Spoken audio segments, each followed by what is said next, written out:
Hello everyone, welcome to 8th episode of Learning Java नेपालीमा। आजको topic छ syntax in Java. सोच्नुस् त इंग्लिशमा sentence लेख्दाखेरि हामीले ग्रामर मिलेन भने मिनिङ कन्फ्युज हुन्छ।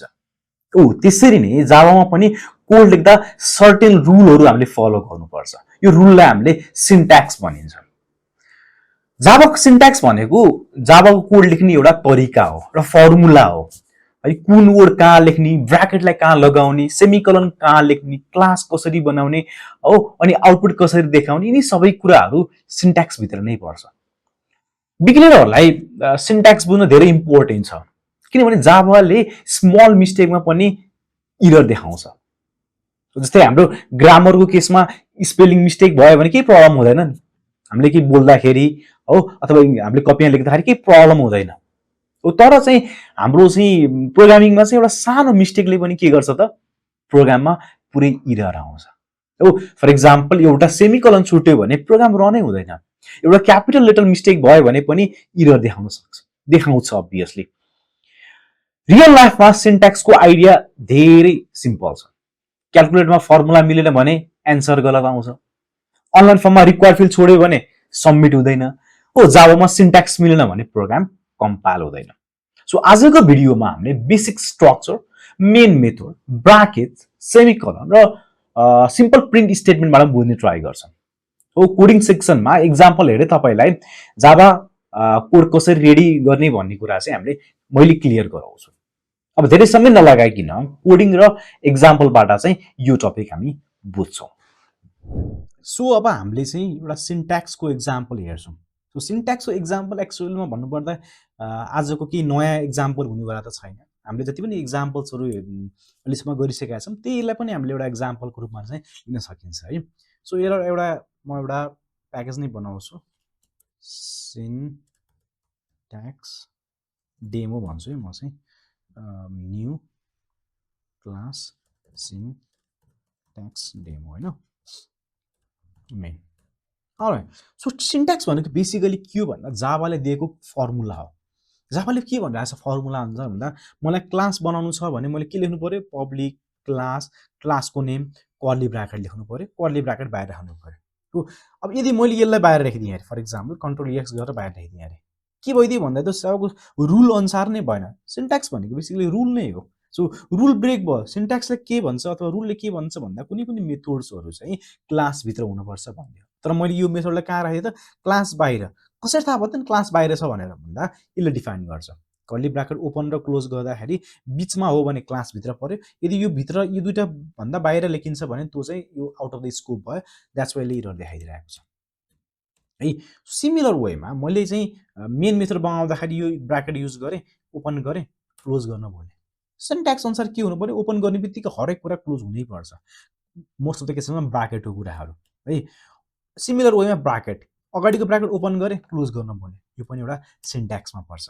अर्को एउटा प्रिन्ट आउट गरौँ, समथिङ हेलो वर्ल्ड लेख्दिउँ फेरि हैन, सेमिकोलन लेख्न भुलेछु। के भयो भन्दा सिन्ट्याक्स भयो, सिन्ट्याक्स एरर। यसलाई सिन्ट्याक्स एरर भन्छ। सिन्ट्याक्समा मिस्टेक भएको हुनाले चाहिँ यसलाई सिन्ट्याक्स एरर पनि भन्न हामीले सकिन्छ। सिन्ट्याक्स एरर भयो हैन। अब अर्को भनेको चाहिँ नर्मली हामीले जति पनि क्लास, भेरिएबल, मेथड जे पनि हामीले बनाउँदै छौं त्यो बनाउँदाखेरि एउटा फर्मुला छ नि त। जस्तै फर एक्जाम्पल भेरिएबल बनाउनु पर्यो int = 10। फर्मुलामा के छ त भन्दाखेरि अगाडिपटि डेटा माथिपटि लेखौँ न हैन, स्ल्यासमा अगाडि भनेको इन्टिजर भनेको डेटा टाइप, e भनेको भेरिएबल, = भनेको अपरेटर एन्ड लास्टमा भनेको डेटा। सो यो मैले फलो गर्न सकिन भने यो के भयो त, यो पनि एरर भयो हो। यसलाई मैले ब्राकेट छोडेछु। फर एक्जाम्पल मैले यसलाई चाहिँ a इन्टिजर = 10 राखिदिएँ। हुन त काइन्ड अफ सिमिलर छ, ए इन्टिजर टाइपको 10 मा राखेको, तर जावाको रुल अनुसार के हुन्छ त data type, variable, operator, data. So क्लासको केसमा के भयो, क्लास, क्लासको नाम, कर्ली ब्राकेट, मेथडको नाम एउटा अर्को मेथड बनाउन पब्लिक void टेस्ट। फर्मुला के हो, public not compulsory, void return type compulsory, मेथडको नाम कम्पल्सरी, यो प्यारेन्थेसिस भन्छ यसलाई, यो पनि कम्पल्सरी। यो भनेको के हो त ब्राकेट कम्पलसरी। सो मैले यहाँ केही कुरा छुट्याएँ भने पनि के हुने भयो त, भोइड छुट्याएँ भने पनि इरर, मेथडको नाम लेखेन भने पनि इरर, पब्लिकसँग चाहिँ खासै मतलब हुँदैन, यो चाहिँ एक्सेस मोडिफायर हो, हामीले पछि पढ्छौँ। सो के भयो भन्दाखेरि चाहिँ एउटा फिक्स सेट अफ रुल्सहरू गिभन छ, त्यो रुल अनुसार हामीले काम गर्नु पर्यो हो। क्लास बनाउँदा, मेथड बनाउँदा, भेरिएबल बनाउँदा, स्टेटमेन्ट लेख्दा, इफ लेख्दा, एल्स लेख्दा। फर इक्जाम्पल इफ लेख्छु मैले ए पर्सेन्टेज 2 इज इक्वल्स टु 0 भनेको इभन र अड चेक गर्दैछु, यसोटी इभन। यसमा मैले चाहिँ मानव ब्राकेट छुट्याइदिएँ, मिस्टेक भयो। किन भन्दाखेरि इफ भित्रपट्टि जति पनि कन्डिसन आउँछ इन्क्लोज्ड केमा हुनु पर्यो त, प्यारेन्थेसिसमा हुनु पर्यो। द्याट्स वाइ हामीले के गर्नु पर्यो त, मेक स्योर गर्नु पर्यो कि हामी सबै कुराहरू चाहिँ फर्मुला अनुसार गरेका छौँ। पब्लिक भोइड क्या, एउटा सानो एक्जाम्पल हेर, बिल आइएनटी प्राइस लेखौँ ल, प्राइसै लेखिदिउँ ल, प्राइसलाई 500, इन्टिजर क्वान्टिटी गरौँ, क्वान्टिटी इज इक्वल्स टु 2 नै गरौँ, integer delivery charge is equals to 50 लेखिदिउँ। So INT total is equals to price multiplied by good SOUT total will plus total। Great. So example सानो सपिङ कार्टको एउटा prototype जस्तै हो। यसमा हामीले के गर्यौँ त, मेथड बनायौँ, मेथडलाई प्रपर लेख्यौँ, पब्लिक लेख्यौँ, रिटर्न टाइप लेख्यौँ, मेथडको नाम लेख्यौँ, bracket parenthesis curly bracket, then variable declaration, अर्को भेरिएबल डिक्लेरेसन, अर्को भेरिएबलमा क्यालकुलेसन गऱ्यौँ, सेमिकोलनले युज गऱ्यौँ र प्रिन्ट गऱ्यौँ। सो इच एन्ड एभ्रिथिङमा के छ त, एउटा फर्मुला युज भएको छ।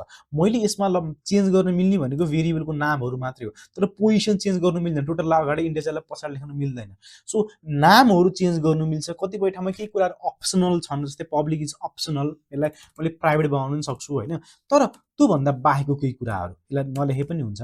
त्योभन्दा बाहेकको केही कुराहरू चाहिँ जावाले के भनेको फिक्स सेट अफ रुल्स बनाइदिएको छ, त्यसलाई हामीले फलो गर्नुपर्छ। त्यो रुललाई नै के भनिन्छ त, सिन्ट्याक्स भनिन्छ। सो हामीले प्राय सुरुमा कमनली मिस्टेक गर्ने भनेको के हो, कर्ली ब्राकेट ओपन गर्ने क्लोज गर्न भुल्ने, मेन भन्दा बाहिरै गएर चाहिँ मेथड बनाइदिने, सेमिकोलन चाहिँ हामीले छुटाउने, केस सेन्सिटिभ गराइन्छौँ कि हामीले चाहिँ कहिलेकाहीँ प्राइभेटलाई पिआरआइभिएटी लेख्छौँ हो, तर यो त के स्मल पी नै हुनु पर्यो। सो होइन, सो अनि ब्राकेटहरू ओपन गरेर चाहिँ क्लोज नगर्नु होइन। सो हामीले चाहिँ बेस्ट प्र्याक्टिसको लागि चाहिँ हामीले के गर्नु पर्यो भन्दाखेरि चाहिँ इन्डेन्टेसनलाई चाहिँ राम्रोसँग राख्नु, सो द्याट हामीलाई चाहिँ इन्डेन्टेसन मिलाउने बित्तिकै, फर्मेटिङ मिलाउने बित्तिकै हाम्रो कुरा सबै मिल्छ कि ए कहाँ छुटेको रहेछ थाहा हुन्छ। भेरिएबलको नाम मिनिङफुलहरू लेख्ने होइन। अर्को भनेको चाहिँ एउटा लाइनमा एउटा स्टेटमेन्ट मात्र लेख्ने बानी लगाउनु पर्छ, सो द्याट हामीलाई चाहिँ क्लियरली रिडेबल हुनु पर्यो, अन्डरस्ट्यान्डेबल हुनु पर्यो कि। बेसिकली अब इन्टरभ्यूमा सोधिने क्वेसन भनेको चाहिँ के भन्दा, सिन्ट्याक्स भनेको चाहिँ के हो, सिन्ट्याक्स भनेको एउटा कोड लेख्ने एउटा रुल्स फर्मुला हो। सेमिकोलन किन युज गरिन्छ, सेमिकोलनले चाहिँ स्टेटमेन्टलाई युज गर्छ, इन्ड गरेन भने के हुन्छ त, इरर आउँछ हो, समथिङ लाइक द्याट होइन। अब तपाईँहरूले चाहिँ के गर्नु भन्दाखेरि चाहिँ एउटा ए बिलको एक्जाम्पल जुन छ नि, ए बिलको एक्जाम्पलमा चाहिँ तपाईँले चाहिँ प्राइस, क्वान्टिटी, डेलिभरी चार्ज हो, अनि त्यसपछि म चाहिँ भ्याट, सर्भिस चार्ज जोडेर चाहिँ एउटा एक्जाम्पल बनाउनु। सो यसलाई नै कन्टिन्यू गरेर होइन, add VAT of 13% and give discount of of 10% on the billed amount। So लास्टमा चाहिँ सबै टोटल क्यालकुलेट गर्नु, 10% बिल अमाउन्ट दिएर print the grand total amount.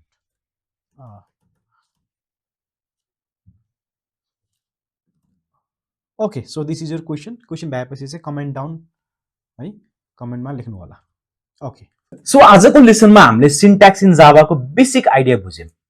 Java syntax भनेको कोड लेख्ने एउटा रुल हो, रुल फलो गरेन भने प्रोग्राम रन हुन सक्दैन। सो फ्यु की टेक अवेज है। जावा प्रोग्राम युजली क्लासभित्र लेखिएको हुन्छ अनि मेन ब्राकेटबाट चाहिँ मेन मेथडबाट चाहिँ स्टार्ट हुन्छ बेसिस अथवा कर्ली ब्राकेटले चाहिँ कोड डिफाइन गर्छ कोडको ब्लक डिफाइन गर्छ अनि सेमिकलनले स्टेटमेन्ट इन गर्छ जावा केस सेन्सिटिभ ल्याङ्ग्वेज हो सो क्यापिटल र स्मल लेटरमा चाहिँ ध्यान दिनुपर्छ सो आजको लागि चाहिँ प्र्याक्टिसको लागि चाहिँ हेलो जावाको सट्टा आफ्नो नेम प्रिन्ट गरेर प्रोग्राम लेख्नु होला प्राइस क्वान्टिटी र टोटल युज गरेर सिम्पल बिल क्यालकुलेसन प्रोग्राम लेख्नु होला तपाईले आजको कोड आफै टाइप गरेर प्र्याक्टिस गर्नु होला किन कपी पेस्ट गर्दाखेरि बुझि जस्तो लाग्छ तर एक्चुअलमा चाहिँ बुझिएको नहुन सक्छ है सो च्यालेन्जको एन्सर पनि कमेन्टमा लेख्नु होला इधर आयो भने कमेन्ट गर्नु होला सो म कमेन्ट हेरेर फिडब्याक दिन ट्राई गर्छु अर्को एपिसोडमा चाहिँ हामीले चाहिँ फर्म्याटिङ एन्ड इन्डेन्टेसनको बारेमा हामी सिक्ने छौं so thank you for watching see you in the next episode happy coding